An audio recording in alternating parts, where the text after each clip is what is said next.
rayuan itu bukan lagi sekadar candaan. Bu Indah mulai menggerakkan tangannya, menyentuh wajah Dayat yang tegang. Ia menawarkan sesuatu yang jauh melampaui sekadar ucapan terima kasih atas perbaikan listrik. Dayat yang sejak tadi menahan gejolak di dadanya, akhirnya merasa pertahanannya runtuh. Kesunyian rumah, aroma parfum yang memabukkan, dan keberanian Bu Indah membuat akal sehat pemuda itu menyerah pada instingnya. Sore itu, langit di atas kota tampak muram, sewarna dengan kabel-kabel kusut yang sedang diurai Dayat di meja belajarnya. Dayat bukanlah mahasiswa biasa di semester 6 teknik elektro ini. Buku-buku teori bukan satu-satunya sumber ilmunya. Tangannya kasar karena sering bergulat dengan tang, obeng, dan percikan api dari instalasi listrik tetangga yang bermasalah. Bagi Dayat, memperbaiki listrik adalah cara tercepat untuk menyambung hidup dan membiayai kuliahnya tanpa harus merepotkan orang tua. Ponselnya bergetar di atas meja. Sebuah pesan masuk dari nomor yang tidak dikenal. Namun alamat yang tertera membuat alisnya terangkat. Perumahan Royal Estate itu adalah kawasan perumahan paling elit di kota. Tempat di mana pagar rumah lebih tinggi dari atap rumah warga biasa. Tanpa membuang waktu, ia menyampirkan tas punggung berisi peralatan tempurnya dan memacu. Motor tuanya membelah kemacetan sore. Sesampainya di sana, ia disambut oleh sebuah rumah megah bergaya minimalis modern. Namun, di balik kemegahannya, rumah itu terasa sunyi, seolah-olah kehilangan nyawanya. Pintu besar terbuka, menampakkan sosok wanita cantik yang tampak kontras dengan suasana rumah yang tenang. Dialah Bu Indah. Bu Indah adalah definisi dari wanita yang memiliki segalanya secara materi, namun tidak secara emosional. Suaminya, Pak Dendi, adalah pejabat tinggi di sebuah perusahaan pertambangan besar di Kalimantan. Jabatan itu membawa tumpukan rupiah, namun juga membawa Pak Dendi pergi berbulan-bulan lamanya. Rumah sebesar itu hanya dihuni oleh Bu Indah dan kekosongan yang menyesakkan. Kamu, Dayat ya? Cepat masuk. Listrik di lantai atas mati total dan saya takut kegelapan, ucap Bu Indah tanpa basa-basi. Suaranya terdengar tegas, namun ada nada keletihan yang tersirat. Keletihan bukan karena bekerja, melainkan karena terlalu lama sendirian. Dayat mengangguk sopan, berusaha menjaga pandangannya tetap profesional. Namun, ia bisa merasakan aura berbeda di rumah ini. Saat ia melangkah masuk, aroma pengharum ruangan yang mahal dan suhu AC yang dingin menyambutnya. Bu Indah berjalan di depannya, menuntun menuju sumber masalah. Bagi Dayat, ini hanyalah satu lagi pekerjaan instalasi biasa. Namun, bagi Bu Indah, kehadiran pemuda asing ini adalah satu-satunya interaksi manusia yang ia miliki sejak suaminya berangkat keluar pulau 3 minggu lalu. Di bawah temaram lampu yang berkedip, dimulailah pertemuan yang akan mengubah malam tenang di Royal Estate itu menjadi sesuatu yang tidak akan pernah dilupakan oleh Dayat. Lampu kristal yang menggantung di plafon tinggi ruang tamu itu hanya berkedip-kedip lemah, menciptakan bayangan panjang yang menari di dinding wallpaper mahal. Dayat berdiri di atas tangga lipat, tangannya sibuk memeriksa kotak panel. Namun, pendengarannya jauh lebih tajam dari biasanya. Ia bisa mendengar gesekan halus kain di lantai marmer di bawahnya. Aduh, panas sekali ya Dayat, AC-nya mati. Saya sampai keringatan begini. Suara Bu Indah memecah keheningan.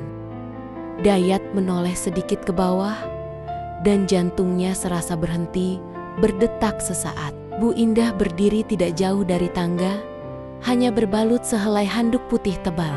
Handuk itu melilit tubuhnya dengan sangat berani, hanya menutupi dari batas dada hingga pertengahan paha, jauh di atas lutut. Kulitnya yang masih lembab tampak berkilau tertimpa cahaya lampu yang tidak stabil. Bagi Dayat, yang biasanya hanya berhadapan dengan tumpukan tugas kuliah dan kabel-kabel kusam, pemandangan ini seperti arus pendek yang langsung menghantam sarafnya. Ia menelan ludah. Tenggorokannya mendadak kering. "Iya, Bu, sepertinya ada masalah di jalur utama menuju outdoor AC," jawab Dayat terbata, berusaha mengalihkan pandangannya kembali ke kabel tembaga di depannya. Namun, bayangan siluet tubuh Bu Indah tetap tertinggal di pelupuk matanya. Bu Indah tidak menjauh. Ia justru mendekat ke arah tangga, menyandarkan lengannya ke dinding, sambil sesekali mengipasi lehernya dengan tangan. Aroma sabun bunga yang manis dan parfum mahal menguar kuat, mengisi ruang sempit di antara mereka. Setiap kali Bu Indah bergerak, handuk itu seolah-olah mengancam akan terlepas, membuat fokus Dayat hancur berkeping-keping. "Kamu kerjanya teliti ya," puji Bu Indah dengan nada rendah yang terdengar seperti bisikan. Matanya menatap Dayat dengan tatapan yang sulit diartikan, campuran antara kebosanan yang mendalam dan ketertarikan yang tiba-tiba. Dayat merasa tangannya mulai sedikit gemetar, jiwa kelelakiannya bergejolak. Ia adalah pemuda normal yang mendadak dihadapkan pada situasi yang hanya ada di film-film. Namun, ia juga bingung. Ia tahu ini salah. Ia tahu ada Pak Dendi yang jauh di sana. Tapi atmosfer di ruangan itu seolah-olah mengisolasi mereka dari dunia luar. Suhu ruangan yang panas. Karena AC mati terasa semakin membara. Bukan karena cuaca, melainkan karena kehadiran wanita di bawahnya yang seolah sengaja menguji batas kesabaran. "Dayat, tolong diselesaikan secepatnya ya. Saya sudah gerah sekali. Mau langsung mandi?" lanjut Bu Indah sambil memutar tubuhnya, memberikan sekilas pandangan yang membuat napas Dayat semakin memburu sebelum wanita itu berjalan pelan menuju arah kamar utama. Dayat menarik napas panjang, mencoba menenangkan debar jantungnya yang liar. Ia harus fokus, atau ia akan melakukan kesalahan fatal pada instalasi ini, atau pada dirinya sendiri. "Dayat, kesini. Sepertinya masalahnya ada di stop kontak dalam kamar saya." Suara Bu Indah terdengar bergema dari arah lorong. Dayat menarik napas panjang, mencoba menjernihkan pikirannya yang mulai kacau. Ia melangkah ragu menuju kamar utama, sebuah ruangan luas dengan pencahayaan yang nyaris mati total. Begitu ia masuk, aroma essential oil yang menenangkan menyeruak, namun tidak mampu menenangkan debar jantungnya. "Masuk saja Dayat, saya di kamar mandi," teriak Bu Indah. Dayat terpaku di ambang pintu kamar mandi yang terbuka lebar. Di sana, di balik uap air yang mulai tipis, Bu Indah sedang berada di bawah pancuran air. Ia tidak menutup pintu. Alasannya karena takut kegelapan total. Jika listrik tiba-tiba padam sepenuhnya, bagi Dayat, alasan itu terdengar seperti undangan yang tak terucapkan. Pandangannya tak sengaja menangkap siluet tubuh di balik kaca buram dan pintu yang terbuka itu. Meskipun ia mencoba fokus pada kotak panel di dinding dekat tempat tidur, ekor matanya terus mengkhianati komitmennya. Suara gemericik air yang jatuh mengenai kulit sesekali dibarengi desahan lega. Bu Indah, karena air dingin yang menyentuh tubuhnya yang gerah, membuat bulu kuduk Dayat meremang. "Kenapa diam saja? Ayo, dikerjakan. Saya tidak mau keramas dalam gelap," ucap Bu Indah sambil melirik ke arah Dayat dari balik pintu kamar mandi yang terbuka setengah. Dayat memaksakan tangannya untuk bekerja. Ia membongkar sakelar dengan jemari yang mulai berkeringat dingin. Pikirannya melayang-layang antara rasa takut, bingung, dan gairah yang semakin sulit dibendung. Setiap kali ia mendengar gerakan dari dalam kamar mandi, bayangan tentang apa yang terjadi di balik pintu yang terbuka itu semakin liar di kepalanya. Suasana menjadi sangat sunyi. Hanya ada suara gesekan alat-alat listrik milik Dayat dan suara air yang perlahan mengecil. Keheningan itu justru membuat suasana terasa lebih berat. Dayat merasa seolah-olah ia sedang diawasi, sedang diuji seberapa kuat ia menahan diri di dalam ruang paling pribadi milik wanita yang sedang mandi tanpa rasa canggung di dekatnya. "Sudah selesai, Dayat?" tanya Bu Indah. Suaranya kini terdengar lebih dekat. Dayat menoleh. Dan tepat saat itu, Bu Indah mematikan air. Ketegangan di ruangan itu mencapai titik didihnya. Di dalam kamar utama yang remang, hanya diterangi oleh lampu kerja kecil milik Dayat. Suasana terasa begitu menyesakkan.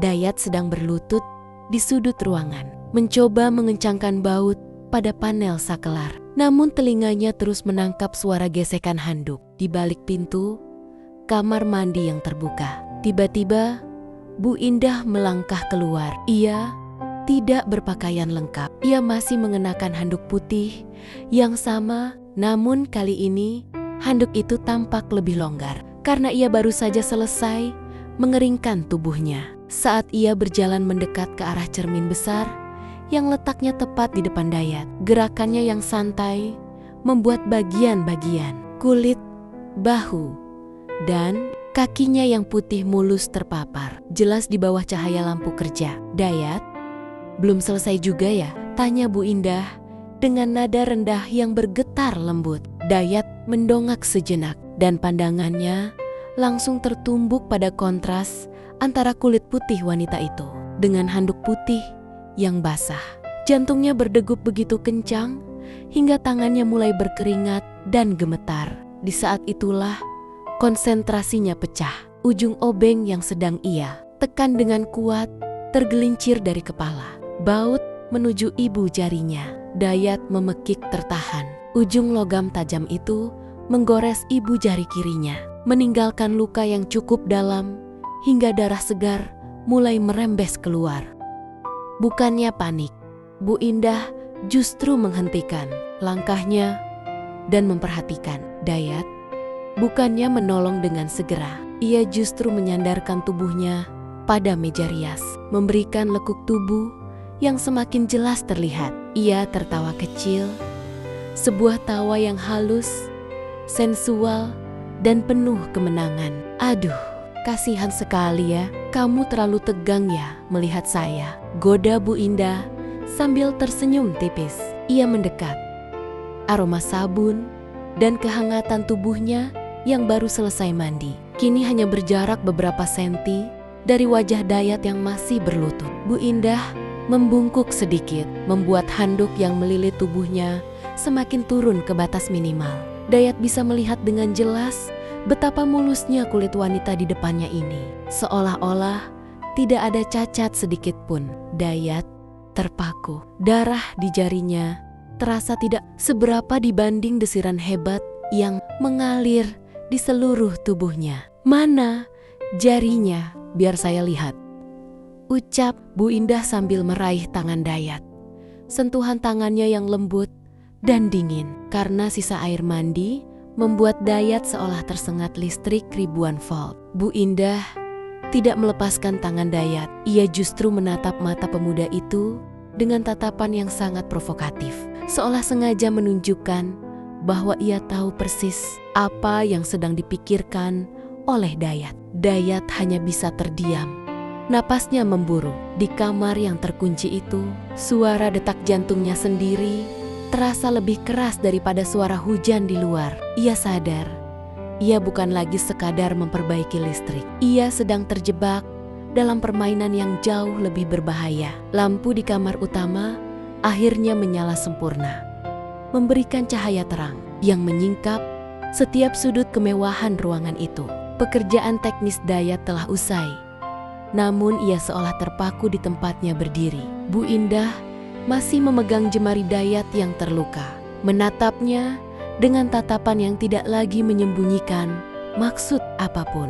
"Listriknya sudah nyala, Bu. Saya rasa saya harus pamit," ucap Dayat lirih, meski kakinya terasa berat untuk melangkah. Bu Indah tidak melepaskan tangan Dayat.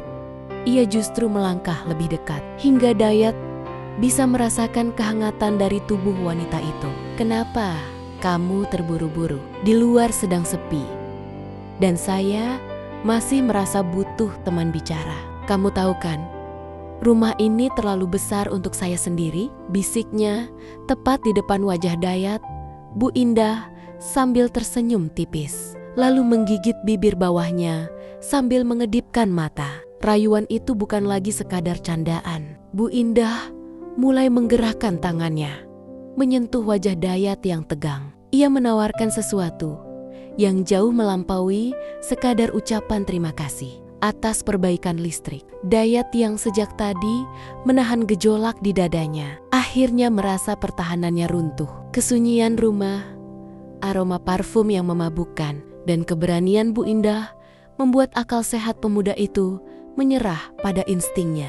Malam itu, di balik pintu kamar yang terkunci rapat, suasana menjadi sangat intens. Ketegangan yang berjam-jam tertahan akhirnya meledak dalam sebuah hubungan yang didasari oleh kerinduan Bu Indah akan kehadiran seseorang dan gairah muda. Dayat yang tak lagi terbendung. Segala keraguan moral yang tadinya membayangi pikiran Dayat seolah lenyap, digantikan oleh arus adrenalin yang lebih kuat dari listrik manapun yang pernah ia perbaiki. Beberapa waktu kemudian, suasana kamar kembali tenang. Bu Indah duduk di tepi tempat tidur dengan keanggunan yang telah kembali. Sementara Dayat mulai merapikan peralatan kerjanya dengan tangan yang masih sedikit gemetar. Kali ini bukan karena gugup, melainkan karena apa yang baru saja terjadi. "Ini untuk kerja bagusmu hari ini," ucap Bu Indah sambil menyodorkan beberapa lembar uang berwarna merah dalam jumlah yang jauh melebihi tarif normal. "Anggap saja ini bonus, karena kamu sudah sangat kooperatif padaku." Dayat menerima uang itu, menatap Bu Indah sejenak yang hanya membalasnya dengan senyum tipis yang misterius. Ia tahu, uang ini bukan hanya untuk kabel yang tersambung kembali, tapi juga untuk rahasia yang akan terkunci di rumah elit ini.